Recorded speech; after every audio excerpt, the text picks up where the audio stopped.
Hey y'all, well today we are going to make chicken and dumplings. Now, when I tell you we're making chicken and dumplings, I boiled 3 chickens yesterday. Well, I got too tired last night, so here I am, and Mr. D come in, and I had a big pot. When I tell you big pot, I mean the big stock pot. It's like as big as round as I am. And deep. I gotta pull my hair up, y'all. Can't be cooking in the kitchen with hair down. So I had it full of chicken broth. Well, to tell you the truth, D goes, that's not gonna fit in the kitchen, in the fridge. Well, I got madder than a hornet.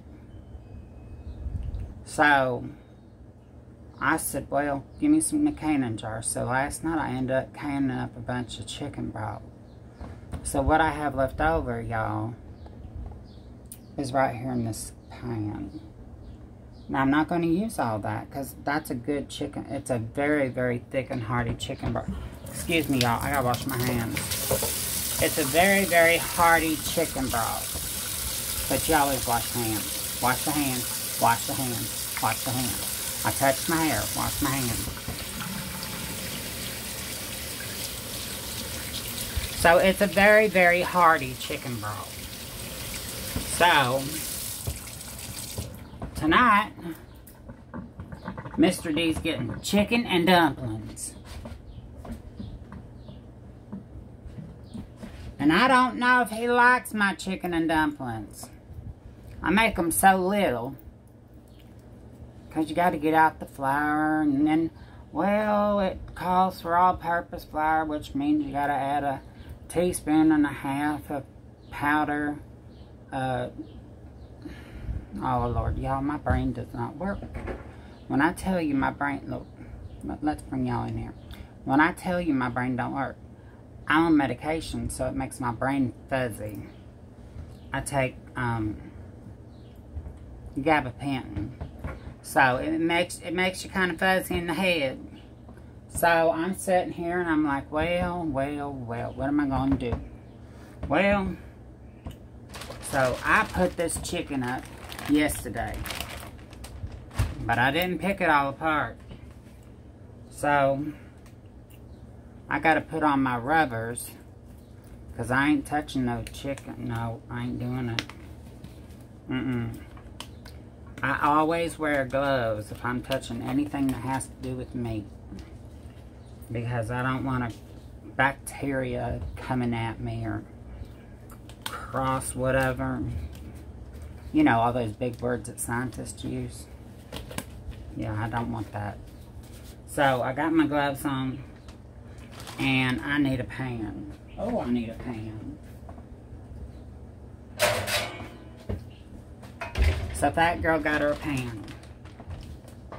By the way, if y'all don't know, this is Hillbilly Rowan D. And I do videos on our life. We travel a lot. We camp a lot. So, that's what mainly I do. So, what I'm going to do is, you see what I'm doing? Taking that nasty old skin off there, because we don't need that old skin. I just want the meat, nothing else.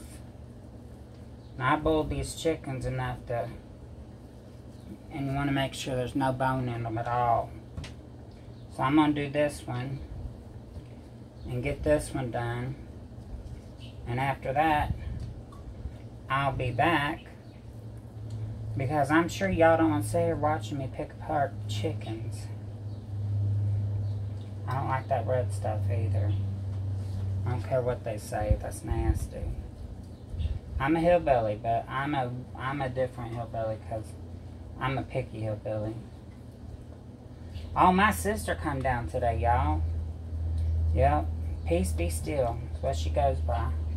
She come down here today. She had a doctor's appointment. And we don't see each other that much because She lives about an hour and 20 minutes away. And she has a grandbaby. And that's who I call Mr. T. He's my favorite. He's my favorite. So she come down here today, and we sat and talked for a bit. But she had to get home because she had to pick up Mr. T. Which I understand. You know, that baby, spend as much time as you can with him, because eventually he's going to be like, no, I want to go out. I'm going to go do this or that. Or, you know, as we all did as we grew up. I don't want that black stuff in there either. I take all that dark stuff. Like, ooh, I don't want that. No, ma'am. And I don't want the chicken fat either. I mean, I eat like a hillbilly, but I ain't eating no chicken fat or skin, whatever you want to call it. My husband goes, oh, that's the best part. You're nasty. And he eats it. Well, after he eats it, guess what? He gets no kisses, because I don't want to touch it. Nah, he's pretty good. He's a good guy. So see how that come off there just perfect? You just got to break it up and make sure there's no bone in it at all, because you don't want to get stuck with the bone, and then you'll be in the ER talking to Dr. Pitt. Shut your pal. Y'all forgive me. Oh, Lord. I don't know what I'm going to do with her. That's my baby. Somebody, I guess, come up on the porch, probably mailman. And she just don't like it. We have a gate, and when they open it, she goes ballistic. Now, she's a stinker for sure, but she loves her Aunt Rhoda. That's for sure. She sure loves her Aunt Rhoda. I say, oh, Aunt Rhoda's coming. Y'all, she'll go in there and she'll sit. She'll sit and look out the door and wait for her to come. And if it takes my sissy 2 hours to get here, she'll sit there and she'll look up one way and she'll look up the other way. She's like looking for her like that. Oh, it's funny. I have to get on video. But yeah, my sister come down. We had a good visit. You know, the older you get, the more you appreciate things. Growing up, Lord, we fought like cats and dogs. I got so many butt whoopings as a kid, Lord. I was a bad child. I ain't gonna say I was a good one. I was a bad kid. I was a bad kid. And she's 4 years older than me. So she'd have to babysit me, and I was a wild child. Y'all, I don't know how I lived through. I don't know how they lived through it, dealing with me, because my cousins would come over and sleep and stuff, and we shared a room. We had bunk beds, and she'd make me mad, and I'd take the belt off my breeches, and I'd sling it up over the buckle part and hit her with it. Daddy redid the floor with the linoleum, and I took that one night, and hit her with that. Lord, I got a butt whooping for that. But I don't know why I did it. Well, I know why I did it. I'm jealous of my sister. Is my best friend. And I always was jealous of somebody else come around her. Because that's my sister. Oh, I think I dropped something in there. Oh, I did. That's my sister, you know. But she's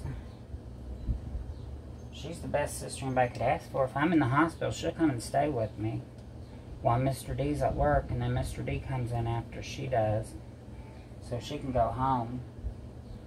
But she'll come and stay with me. When I was in a coma for 9 days. I had ARDS. ARDS. It's Adult Respiratory Distress Syndrome. My lungs were turning into concrete. And I coded a few times on them. And I seen the light of Jesus. Oh, it was beautiful. Most beautiful sight you could ever see in your life. It was warm. It was full of love.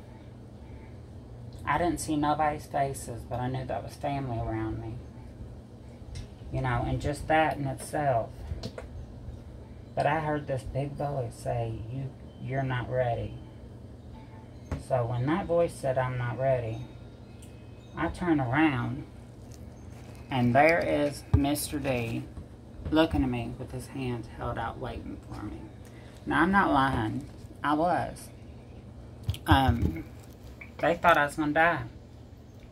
So when I turned around, there he was, and next thing I knew, I woke up in a coma with tubes and everything in me. Lord. First thing I thought of, where's Puss Puss? Now, y'all don't think I'm talking nasty, because I'm not. Puss Puss was my Yorkie. And the last thing I remember was going out mowing paws and going out there and being on the farm, and me and Ma going to the Walmarts to get something. So that's the last I remember. So when I woke up out of that coma, I didn't know if we had an accident or what. I didn't know what happened. And see, these bones just come out here. You just got to pop them out. Now, I will take these bones and put these bones in to make more broth. Just bone broth in itself. And I'll take some of these little pieces that I've, you know, that's already just yuck. I don't like, I do not like dark meat. I don't. My husband loves dark meat. I just, ugh. I'm weird. I'm a vegetarian pretty much. The only thing I eat is chicken. I didn't eat nothing for, Lord, I can't remember how long it was. But, that's chicken fat. But I'm sitting there and I'm going, I'm coming out of this coma, and I look over, my sister's on my right hand holding it. And Mr. D's on my left holding it. And then I look down in front of me is my Aunt Sandy, my cousin Tommy, and Sheila, that's Tommy's wife. They were at my foot. Now, I tell you, I don't remember anything about that coma except that light. And after that, y'all might think I'm crazy, but I'm not.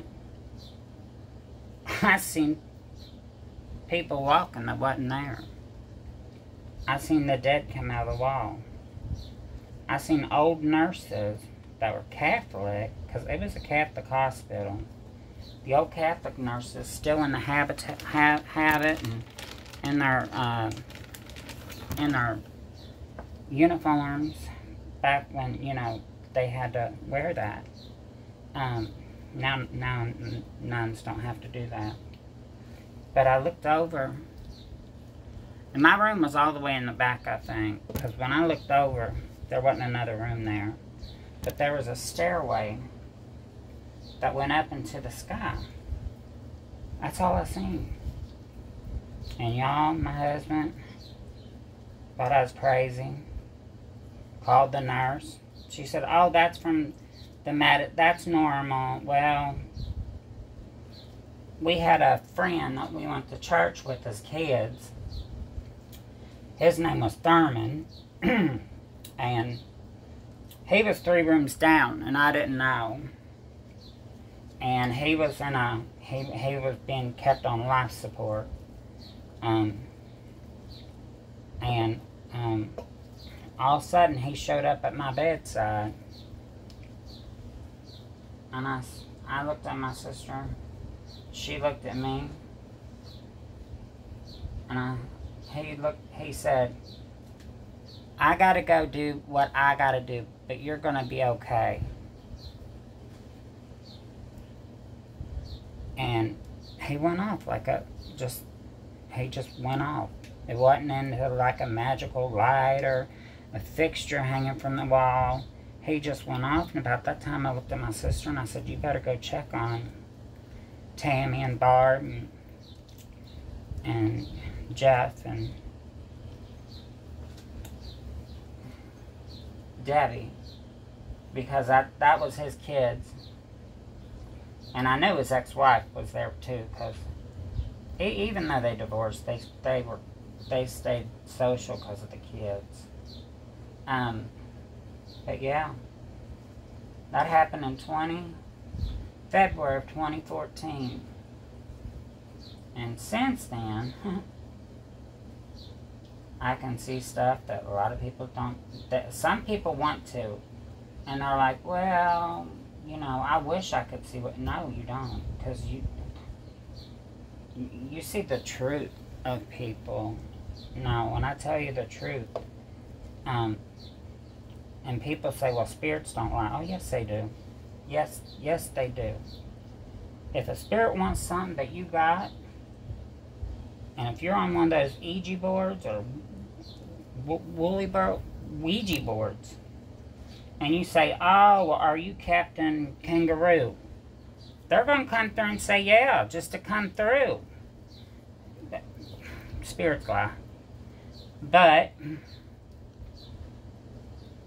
as I've always said, not everybody goes to heaven. You have to trust in yourself and you have to trust in the Lord.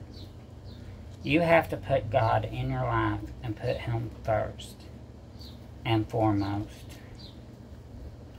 You have to accept Him wholeheartedly and understand that when they crucified Him, every drop of blood that fell on that ground was for your sins and my sins. Now, I'm not going to say I don't sin, because, Lord, I sin every day. I wake up and I sin, probably. Because sometimes, you know, you might have a little dream and you're like, oh, Patrick Swayze. But, you know, we all sin differently. So, what's the Bible tell us about that? Well, it tells us, judge not, lest ye be judged, for there's only one true judge, and that's me, God. So, it don't say judge somebody for their skin color or their ethnicity or who they follow or who they don't follow. It says judge not, for ye shall be judged by the only one, which is me, God. So, when it comes to that, I just think to myself, well, I see a lot of people who say, and I see a lot of preachers, y'all, a lot of preachers say, blah, blah, blah, blah, blah, blah, blah, blah. And then you turn around and they're doing what they were just talking about. So when somebody says something and they tell you you're not right or you're not this or you're not that, I'm going to open that door because I'm hot. Just remember in the back of your head, the Lord said, He's the final judge. But if you do not accept Him as your Lord and Savior, you will not sit by His Father at the feast, which means you will not be in heaven. Now that's a tricky part, because you have people out here praising Allah and Buddha and I don't know, whatever they praise out there. But in the Bible, which is what I go by, it says, put no other God before me. Which does not say there isn't other gods. It says, put no other God before me. So, that's where people get confused at. You just got to put Him first. First and foremost, every day if I'm eating, me and Derek pray, or Mr. D. When I wake up in the morning, I pray, because I want to thank Him for another glorious day on this earth. When I'm in my kitchen, y'all, I usually am praying, because this is my time with the Lord. Because without Him, how would we get stuff? How would we get food? Who created this world? Some people say aliens. Well, I ain't been probed yet, so I guess I'm safe there. Oh, that chicken fat. I can't stand chicken fat. You know, some people say this and some people say that, but at the end of the day, that's all going to go back for stock. Love one another. Respect one another. You can have your boundaries. But if Sally Sue down the street is a cross-dresser, that's between her and God. That's not for you to judge.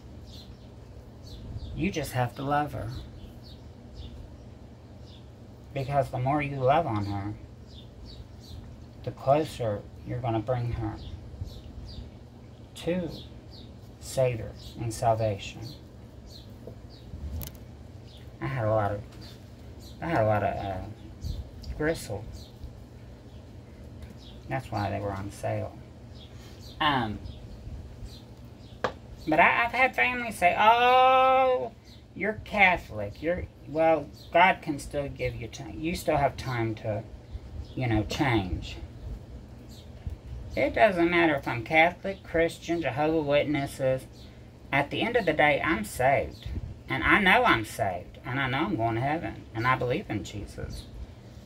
So, when people like that come at you, they have to remember all their sins that they did in this world. Quit judging people. Just love one another. Show each other compassion and understanding and peace of mind and tranquility. And do unto others as you would want them done to you. What does that mean? Well, you don't go out there and hit somebody in the foot with a hammer unless you want it hit back on you. Simple, logical explanation. Do unto others as you would want them to do unto you. So, yeah, that's what we're talking about today. And this video is probably getting too long, so let me go and push pause if I can see it.